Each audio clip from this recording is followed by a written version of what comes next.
But if we start today and we say that consciousness is the foundation of all reality, of course, that's not something that that can be proven, but only experienced. And it's an awareness that lives in you that is the source of what I would call Zen mind, and then is the potential source of what I'm calling Zen excellence. This reason this came up is because I have all of you in my heart, and it's within my heart to constantly think about what I can offer to help you on your journey. And one thing I noticed in our conversations, and this of course is within you, but then a deeper reflection is that it's within all of humanity, which is this ongoing anxiety between acceptance and aspiration, between, I guess you could say, being and doing, or being and becoming, the doing being the way we tease out becoming. Is everyone with me? Raise your hand if, because sometimes we end up, talking like a sage, and then people are like, what? But this idea that, I think I need to be able to rest and relax and be okay with that. I need to be okay with just being. I tend to hover over myself and create anxiety because maybe I'm not doing enough, is one theme. The other theme is I really need to get my act together and discipline myself because I'm not doing anything.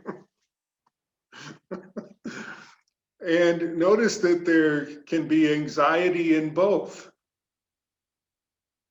So we're hovering over ourselves in judgment when we're not doing things. And then we hover over ourselves in judgment when we're doing things. Maybe we don't think we're doing well enough. Maybe we're feeling I'm not good at this. Maybe we're feeling I don't do enough. Maybe sometimes we also feel like I don't know what the hell I'm doing. So you notice that you're just living, and yet you can be not okay with living. You're adding a stress to living that's an imposition. When Bodhidharma said, seeking is the source of all suffering,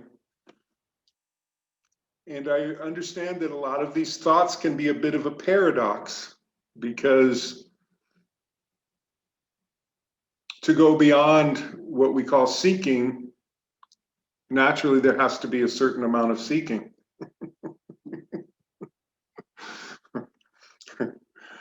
But the point being is, let's put it in this terms, meaning that something's not okay. I'm not okay just being who I am. And I believe that energy was programmed into us. That energy is not in your original consciousness. And therefore, it's something that holds you back from just being who you are and living with power and grace, with being okay with not only who you are, but also with what is.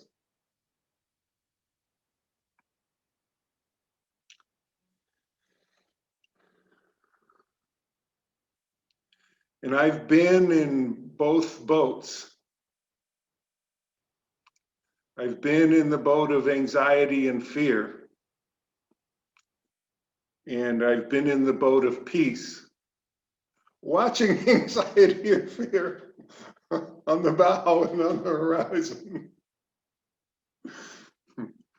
And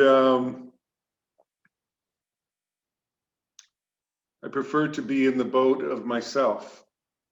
In a way, you could say, in the boat of no self, waving as the boat of self accompanies me down the river. So let me say more about what I'm getting at.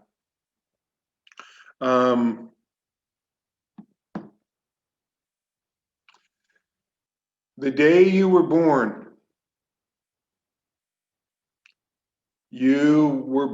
inside of you was born pure, a droplet of pure awareness. And yet that droplet of pure awareness was placed inside of you, inside your body. Now, I don't know if you remember,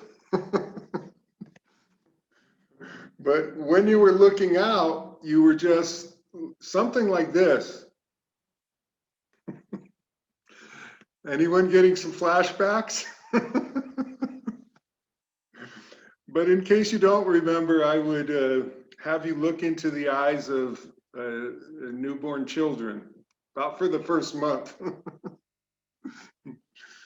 And actually longer than that, but there's no knowledge yet to screen the perceptions. Now we say, well, might say, well, babies aren't always at peace. No, because the pure awareness was placed in this body. And then you start to go, and when you pee yourself, you cry. You get pissed off. And you're hungry. So the awareness starts becoming aware of its body and its physical needs. You also become aware of this person who is either 100% there for you or not 100% there for you, depending on your story. But notice now awareness is looking back and starting to get a reflection of itself. Do you remember the first time that you, as an infant, crawled in front of a mirror? But that original experience of looking in the mirror was a real mind blower. You were like,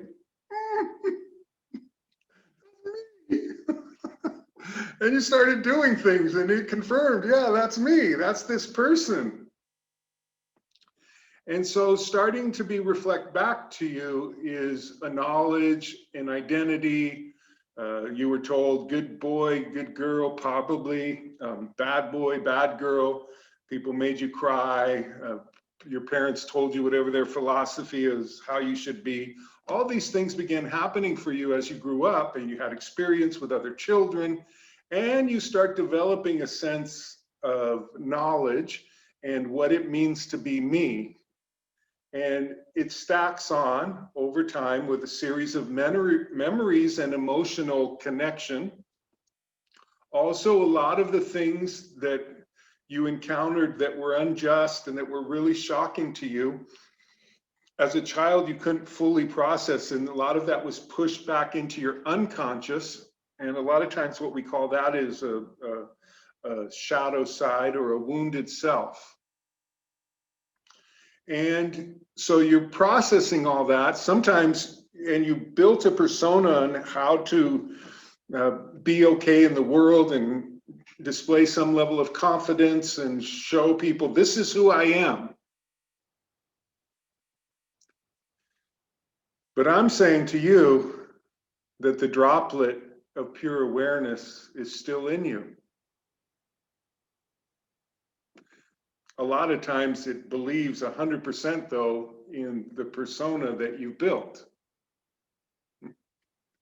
And I recently reflected that the first 18 years of my life, the world was creating me because I wasn't even really aware of myself yet. And as it wasn't creating a good thing, because I was angry and inconfident, and maybe I didn't believe in myself, and I was destructive and self-destructive. But as you know by now, it got me in jail, and I heard it'll be a revolution of consciousness. And when I walked down the basement stairs in San Francisco to study with Gong, he looked at me.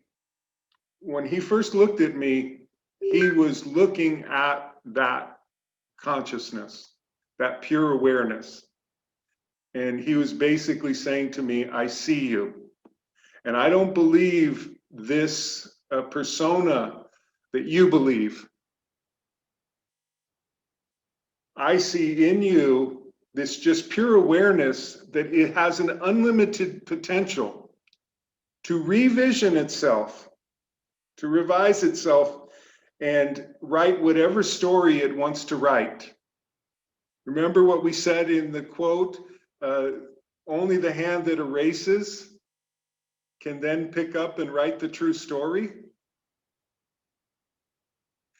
And no, I didn't immediately just pick up and write a whole new story, but I started to become aware of the self that I thought I was, and I began to shine a light of awareness into that self and began to heal many of those things that I thought would be with me forever.